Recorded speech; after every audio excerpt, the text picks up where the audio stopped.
Hello guys, नमस्कार, सत श्री अकाल, आदाब। एग्ज़ाम सत्र में आप सबका स्वागत है। लेकर आए हैं बायोलॉजी यानी कि जीव विज्ञान का एक अगला वीडियो। और सारे क्वेश्चंस इंपॉर्टेंट हैं और लगभग 21 या 22 क्वेश्चंस को मैंने डिस्कस किया है यहाँ पे। और सारे के सारे क्वेश्चंस किसी न किसी एग्ज़ाम में आए हुए हैं, एसएससी, यूपी ट्रिपल एससी या किसी न किसी एग्ज़ाम में पूछे जा चुके हैं। तो स्टार्ट करें उससे पहले रिक्वेस्ट है कि प्लीज़ चैनल को अगर सब्सक्राइब नहीं किया प्लीज़ सब्सक्राइब कर दीजिए और बेल आइकन को प्रेस कर दीजिए, ऑल पे सेट कर दीजिए ताकि जो भी वीडियो डालें नोटिफिकेशन आपके में आ जाए। देर न करते हुए स्टार्ट करते हैं आज का पहला क्वेश्चन। निम्नलिखित में से किस विटामिन की कमी के कारण मसूड़ों से रक्त आता है और दांत हिलने लगते हैं? इसका सही आंसर गेस कीजिए आप लोग। किस विटामिन की कमी के कारण मसूड़ों से रक्त आता है और दांत हिलने लगते हैं? इसका सही आंसर बताइए। इसका सही आंसर है विटामिन सी की कमी से। ऑप्शन तीसरा सही है इसका। विटामिन सी की कमी से मसूड़ों में रक्त आने लगता है, मसूड़ों से रक्त आने लगता है और दांत हिलने लगते हैं। विटामिन सी को एस्कॉर्बिक एसिड के नाम से भी जाना जाता है। इसकी कमी से मसूड़ों में रक्त आने लगता है और इससे स्कर्वी रोग भी होता है, मसूड़ों में सूजन आ जाती है। और पिछले वीडियो में आपसे एक क्वेश्चन पूछा था, हड्डियाँ और दांत किससे बने होते हैं? हड्डियाँ और दांत किससे बने होते हैं? हड्डियाँ और दांत ट्राई कैल्शियम फास्फेट से बने होते हैं। ओके, तो इसका आंसर तीसरा सही होगा, विटामिन सी। नेक्स्ट, सूत्रकणिका जिसे माइटोकॉन्ड्रिया कहते हैं, निम्नलिखित में से किसका केंद्रक होती है? इसका सही आंसर बताइए। सूत्रकणिका या माइटोकॉन्ड्रिया, जिसे इंग्लिश में कहते हैं माइटोकॉन्ड्रिया, निम्नलिखित में से किसका केंद्रक होती है? इसका सही आंसर बताइए। माइटोकॉन्ड्रिया किसका केंद्र होती है? इसका सही ऑप्शन होगा चौथा, कोशिकीय श्वसन। इसका सही ऑप्शन चौथा होगा, कोशिकीय श्वसन। माइटोकॉन्ड्रिया, इसकी खोज 1857 1857 में किसने किया था? Albert von Kolliker. Albert von Kolliker, Albert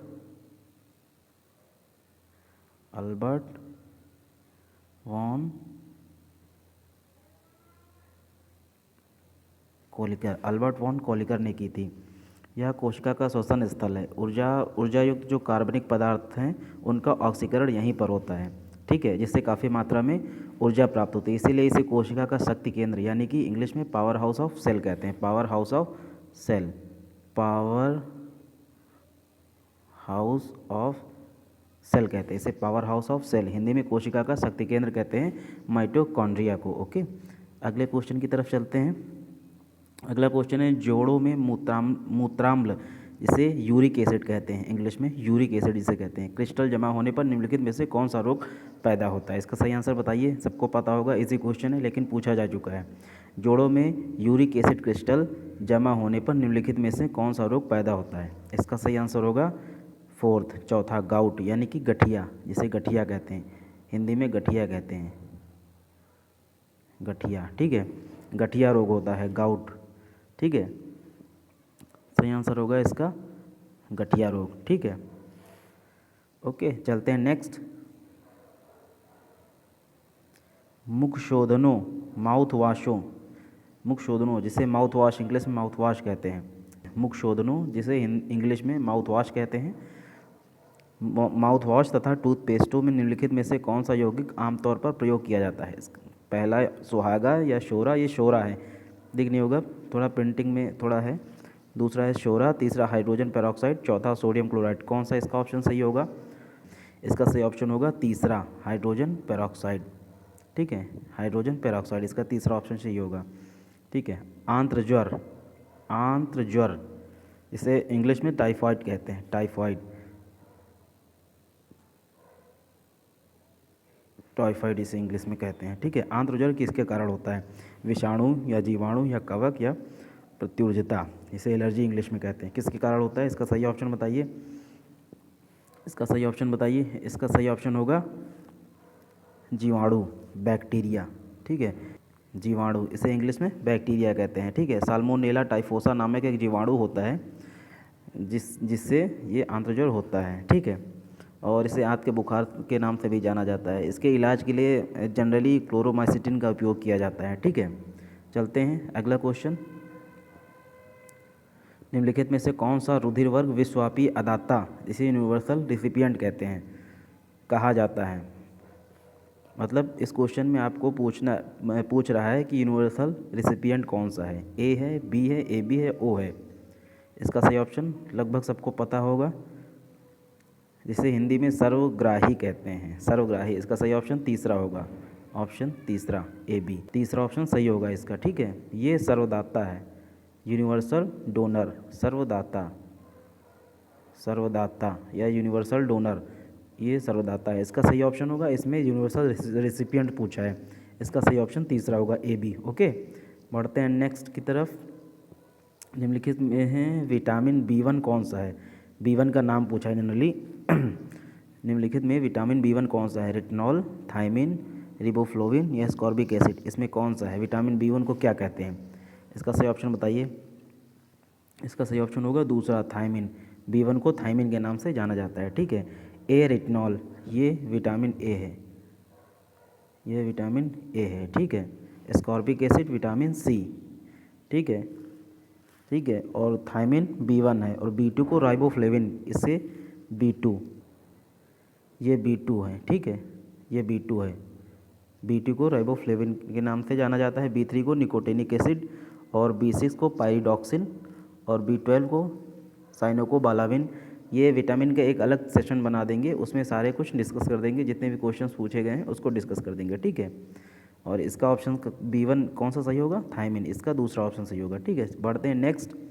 हैजा के रोगाणुओं की खोज किसने की थी, हैजा, जिसे कॉलेरा कहते हैं, इंग्लिश में कॉलेरा कहते हैं। ठीक है, हैजा के रोगाणुओं की खोज किसने की थी, इसका सही ऑप्शन बताइए। हैजा के रोगाणुओं की खोज किसने की थी,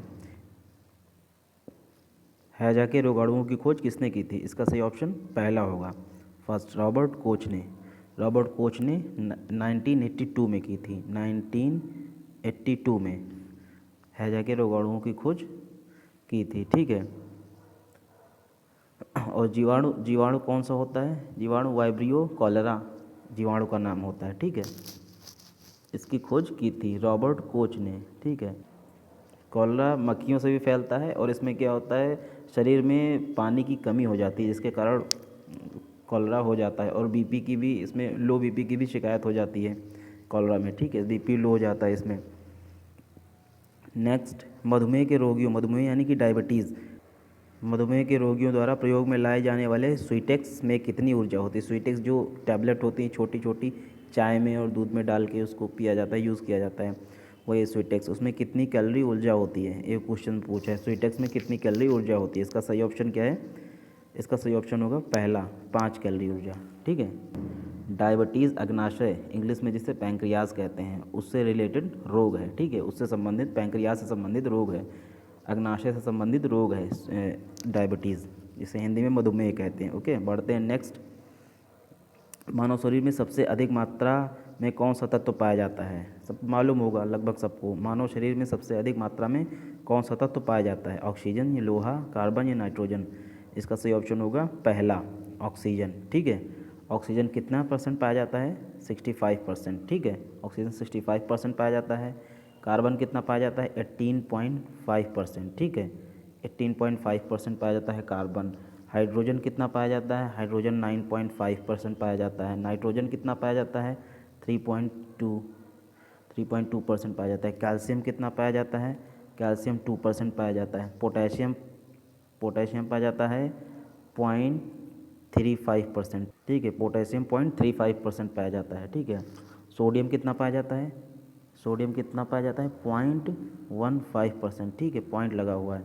और आयरन कितना पाया जाता है? आयरन 0.004%।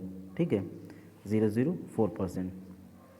बढ़ते हैं नेक्स्ट, इसका सही आंसर होगा ऑक्सीजन 65%। ठीक है, बढ़ते हैं नेक्स्ट। सेक्स हार्मोन का पता किसने लगाया था? इसका सही ऑप्शन बताइए। सेक्स हार्मोन का पता किसने लगाया था? इसका सही ऑप्शन होगा यूजीन स्टीनैक। ठीक है, यूजीन स्टीनैक ने 1921 में सेक्स हार्मोन का पता लगाया था। ओके, नेक्स्ट, मनुष्य की जीभ के किस क्षेत्र तक कड़वाहट की संवेदना सीमित रहती है? अगला भाग, किनारों पर, मध्य भाग या पिछला भाग, किस में लगता है? जीभ के ऊपरी सतह पर कई छोटे छोटे पैपिले पाए जाते हैं, जिसे डॉट्स या अंकुर कहते हैं, हिंदी में अंकुर कहते हैं। जो जिन्हें स्वाद की कलियाँ कहते हैं। स्वाद की कलियाँ मीन्स इंग्लिश में जिसे टेस्ट बड्स कहते हैं, वो पाए जाते हैं जीभ के ऊपर, टेस्ट बड्स, उन्हीं के द्वारा जो है स्वाद का पता चलता है। तो इसमें क्या होता है, अगला भाग ये मीठे का पता लगाता है, ये खट्टे का पता लगाता है, ये खट्टे का यहाँ पे फील होता है, और पिछला भाग ये, इसका सही ऑप्शन चौथा होगा, पिछला भाग। ठीक है, कड़वाहट की संवेदना कहाँ पर, पिछले भाग पर, पिछले पोर्शन पे जड़वा जीभ के पता चलता है कि कड़वा है। ठीक है, चलते हैं नेक्स्ट। नेक्स्ट है एमनियोसेंटेसिस किसकी विधि का नाम है। एमनियोसेंटेसिस किस विधि का नाम है। इसका सही ऑप्शन बताइए। गर्भ में शिशु के स्वास्थ्य की दशाओं का पता लगाने के लिए, या फिर अमीनो अम्ल अनुक्रम का पता लगाने के लिए, या फिर गर्भपात प्रेरित करने के लिए, या फिर कृत्रिम गर्भाधान के लिए। ठीक है, इसका सही ऑप्शन बताइए। एमनियोसेंटेसिस, इसका सही ऑप्शन पहला होगा, सही ऑप्शन पहला होगा, पहला होगा, गर्भ में शिशु के स्वास्थ्य की दशाओं का पता लगाने के लिए। ठीक है, बढ़ते हैं नेक्स्ट। विषाणु, वायरस क्या होता है। वायरस जिसे हिंदी में विषाणु कहते हैं, ये क्या होता है। ये एक अकोशिकीय बहुत ही छोटा सूक्ष्म जीव है, अकोशिकीय है, जो केवल जीवित कोशिका में ही अपने वंश की वृद्धि करता है। ये केवल जीवित कोशिका में ही विषाणु जो है अपने वंश की वृद्धि करता है, बहुत ही छोटा जो है होता है। और ये किसका बना होता है, न्यूक्लिक एसिड और प्रोटीन का। इसका सही ऑप्शन होगा दूसरा, न्यूक्लिक एसिड और प्रोटीन का। ठीक है, न्यूक्लिक एसिड और प्रोटीन इसका सही ऑप्शन होगा। 1716 में, यानी कि 1716 में डॉक्टर एडवर्ड जेनर ने पता लगाया था कि चेचक विषाणु के कारण होता है। इसका पता कब लगा था, 1716 में। ठीक है, इसका सही ऑप्शन होगा दूसरा, न्यूक्लिक एसिड और प्रोटीन। ठीक है, विषाणु किससे बना होता है, न्यूक्लिक एसिड और प्रोटीन। अवट्टू, जिसे थायराइड ग्रंथि के नाम से जानते हैं, अवट्टू थायराइड ग्रंथि के कम काम करने का क्या कारण हो सकता है। इजी क्वेश्चन है, थायराइड ग्रंथि के कम काम करने का क्या कारण हो सकता है। थायराइड ग्रंथि के पहला है आयोडीन की कमी, दूसरा लोहे की कमी, तीसरा कैल्शियम, लोहे यानी कि आयरन की कमी, तीसरा कैल्शियम की कमी, या चौथा विटामिन सी की कमी। थायराइड ग्रंथि के कम काम करने का कारण हो सकता है पहला ऑप्शन, आयोडीन की कमी। आयोडीन की कमी के कारण हो सकता है थायराइड ग्रंथि कम काम कर रही हो। ठीक है, थायराइड ग्रंथि क्या होता है, ये कहाँ पे होती है। थायराइड ग्रंथि जो है, थायराइड ग्लैंड, ये गर्दन में होती हैं, सांस नली के ऊपर और स्वर यंत्र के नीचे होता है। इसकी इमेज आपको दिखा दें हम, इसकी इमेज है ये, इसकी इमेज ये देखिए, ये जो तितली के आकार की बनी होती है, इसका आकार कैसा, तितली के जैसा होता है, यही थायराइड ग्लैंड है। ठीक है, ये थायराइड ग्लैंड है।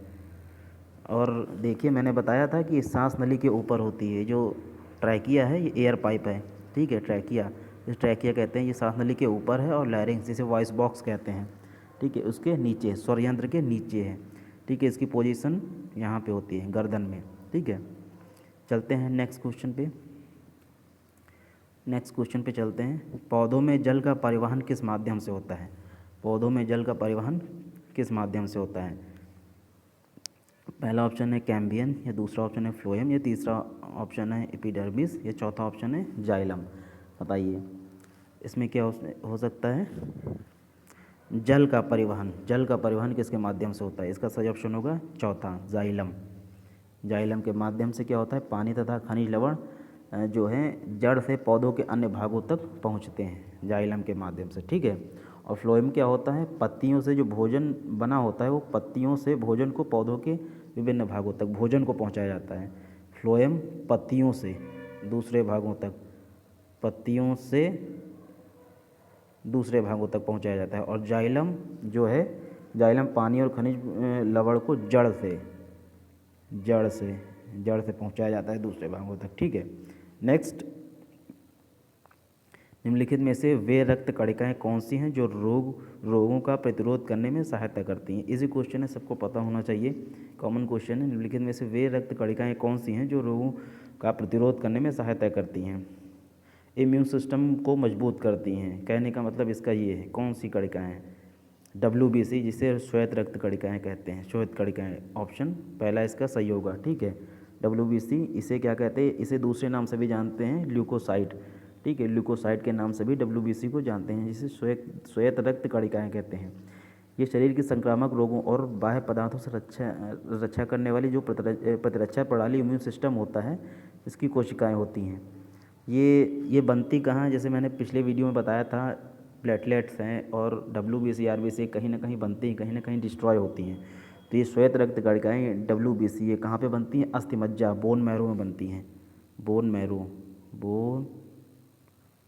बोन मैरो में बनती हैं। बोन मैरो ये जो है स्प्लीन और लीवर में डिस्ट्रॉय होती हैं। इसे शरीर के सिपाही के नाम से भी जाना जाता है, क्योंकि ये इम्यून सिस्टम को मजबूत करता है, इसीलिए शरीर के सिपाही के नाम से भी जाना जाता है। और इसकी कमी से एक रोग होता है जिसे कहते हैं leukaemia. Leukaemia leukaemia leukaemia WBC की कमी से एक रोग होता है ल्यूकेमिया, जिसे हम कॉमन लैंग्वेज में ब्लड कैंसर के नाम से जानते हैं। इसकी कमी से ब्लड कैंसर हो जाता है। ओके, इसका सही ऑप्शन होगा पहला। बढ़ते हैं नेक्स्ट क्वेश्चन। निम्नलिखित में से कौन सा एक पाचक एंजाइम नहीं है? बताइए, पाचक एंजाइम इसमें से कौन सा नहीं? पेप्सिन, रेनिन, एमिलाप्सिन या फिर इंसुलिन? इसमें से इसका सही ऑप्शन होगा तीसरा, इंसुलिन। बाकी तीनों पाचक एंजाइम है, ये एक क्या है, हार्मोन है। इंसुलिन एक हार्मोन है, ठीक है। बढ़ते हैं नेक्स्ट। विकास का सिद्धांत निम्नलिखित में से किसके द्वारा प्रतिपादित किया गया था? इसका सही ऑप्शन बताइए। लुईस पास्चर के द्वारा, या अरस्तू के द्वारा, या ग्रेगर मेंडल के द्वारा, या चार्ल्स डार्विन के द्वारा? विकास का सिद्धांत चार्ल्स डार्विन के द्वारा प्रतिपादित किया गया था। इसका सही ऑप्शन चौथा होगा, ठीक है, चौथा ऑप्शन इसका सही होगा। बढ़ते हैं नेक्स्ट। मानव शरीर में निम्नलिखित में से किस अंग की हड्डी सबसे लंबी होती है? ये भी इजी क्वेश्चन है। मेरुदंड, उरु, जांघ, या रिबिकेज, या बाहुभुजा? इसका सही ऑप्शन होगा ऑप्शन दूसरा, जांघ। जांघ, जिसे फीमर के नाम से जानते हैं, फीमर, ठीक है। सबसे शरीर की सबसे लंबी हड्डी कौन सी होती है? फीमर, ठीक है। और सबसे छोटी हड्डी स्टेप्स, जो कि कान में होती है, जो कि कान में होती है, स्टेप्स नाम से जानते हैं, जो कि कान में होती है सबसे छोटी हड्डी, ठीक है। नेक्स्ट। और निम्नलिखित में से खाद्य फसल में प्रोटीन की मात्रा सबसे अधिक किस में होती है? तो सबको पता होगा, कसावा, सोयाबीन, या गेहूं, या मक्का? इसका सही ऑप्शन होगा दूसरा, सोयाबीन में सबसे ज़्यादा प्रोटीन होती है, ठीक है। Okay, next. ग्लाउकोमा, या जिसे ग्लूकोमा के नाम से भी जानते हैं, निम्नलिखित में से किसका रोग है? ग्लूकोमा एक रोग है, वो कहाँ पर होता है अपने शरीर में? त्वचा में होता है, फेफड़े या जिगर से रिलेटेड है, या नेत्र से रिलेटेड? ये एक नेत्र से रिलेटेड रोग है, ग्लाउकोमा, ठीक है, जिसे हिंदी में काला मोतियाबिंद कहते हैं, ठीक है। इसका सही ऑप्शन चौथा होगा, नेत्र, ठीक है। नेक्स्ट। ख़त्म हो गया आज का सेशन, यहीं तक था। इसमें मैंने 22 क्वेश्चंस डिस्कस किए हैं, और आप जज कीजिए, अपने आप को स्कोर कीजिए 22 में से। अगर आपके 18 सही हो रहे हैं तो आपकी बायो जो है आपकी बढ़िया चल रही है, आपकी तैयारी बढ़िया बायो की चल रही है। आप ऐसे ही कंटिन्यूसली पढ़ते रहिए और पेपर सॉल्व करते रहिए, और मिलते हैं नेक्स्ट वीडियो में। और एक बार और चलते चलते आपसे रिक्वेस्ट करते हैं कि प्लीज़ चैनल को अगर सब्सक्राइब नहीं किया, प्लीज़ सब्सक्राइब कर दीजिए, बेल आइकन को प्रेस कर दीजिए और ऑल पे सेट कर दीजिए, ताकि जब भी हम नया वीडियो डालें तो आपके में नोटिफिकेशन आ जाए। तो चलते हैं, आज तक का वीडियो यहीं तक था, मिलते हैं नेक्स्ट वीडियो में, तब तक के लिए बाय बाय।